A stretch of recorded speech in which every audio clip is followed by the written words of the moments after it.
আজকে আমি মায়ের চ্যানেলে রান্না করতে চলেছি ফর দ্য ফার্স্ট টাইম। তো চলো তোমাদেরকে রেসিপিটা শেয়ার করি।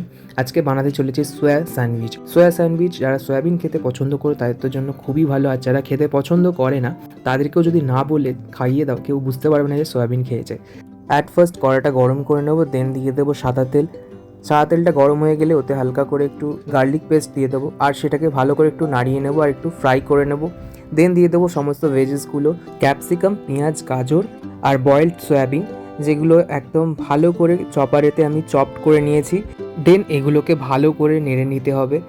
আর ভালো করে নেড়ে নেওয়ার কারণ হলো কি এগুলো সেদ্ধ করতে হবে ভালো করে। আর তারপর দিয়ে দেবো নুন আর পরিমাণ মতো লঙ্কার গুঁড়ো, পরিমাণ মতো একটু চিনি, অ্যান্ড দেন দিয়ে দেবো চাট মশলা, যেটা এর টেস্টটাকে আরও এনহ্যান্স করবে।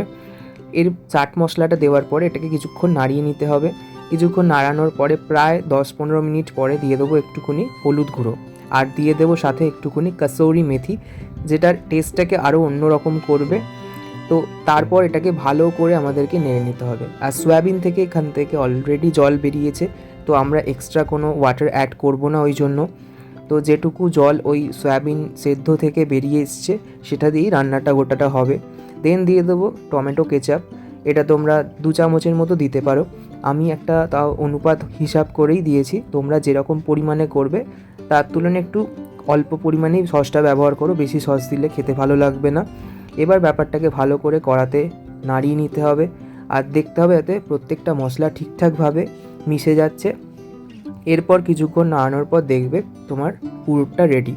পুর রেডি হয়ে যাওয়ার পরে এদিকে আমি নর্মাল ব্রেড নিয়ে নিচ্ছি। আমার কাছে স্যান্ডউইচ ব্রেড ছিল না, নর্মাল ব্রেডেতে আমি এখানে মেয়োনিজ মাখিয়ে নিচ্ছি একটু। যারা মেয়োনিজ খেতে পছন্দ করো না এটাকে স্কিপ করো নর্মাল পুর দিয়ে, কিন্তু আমি মেয়োনিজ খেতে পার্সোনালি খুবই পছন্দ করি, তো তাই জন্য মেয়োনিজটাকে ভালো করে মাখিয়ে নিচ্ছি। যারা মেয়োনিজ দিতে চাইছো না তারা এই জায়গায় বাটার দিতে পারো। এবার মেয়োনিজ দেওয়ার পরে আমি এখানে পুরটাকে ভালো করে আমি দিয়ে দিলাম, একটু বেশি পরিমাণেই দিও যাতে কামড় দিলে মুখে ব্লাস্ট করে। দেন এর ওপর আমি ভালো করে ওই ব্রেডটাকে চাপিয়ে দেবো। আমার কাছে যেহেতু টোস্টার নেই তাই জন্য আমি কড়াতেই ব্যাপারটাকে করব। তো কীভাবে করছি সেটা দেখে নাও। ফার্স্টেই কড়াটাকে গরম করে নিয়েছি আর দিয়ে দিয়েছি 1 কিউব এখানে বাটারটা ভালো করে মেল্ট হতে একটু টাইম দেবো। তারপর এটাকে কড়াতে এরকমভাবে আমি চাড়িয়ে নিয়েছি যাতে 2খানা ব্রেড একসাথে আমি এখানে মানে টোস্টটা করতে পারি। তো ভালো করে এই বাটারটা চারিদিকে ছড়িয়ে গেলে একটুখানি কড়ার ফ্লেমটাকে বাড়িয়ে দেবো আগে গ্যাসের। তা কড়াতে ভালো করে একটু নাড়িয়ে চাড়িয়ে নেব, খুব সাবধানে করতে হবে যাতে কোনো ব্রেডটা পুড়ে না যায়।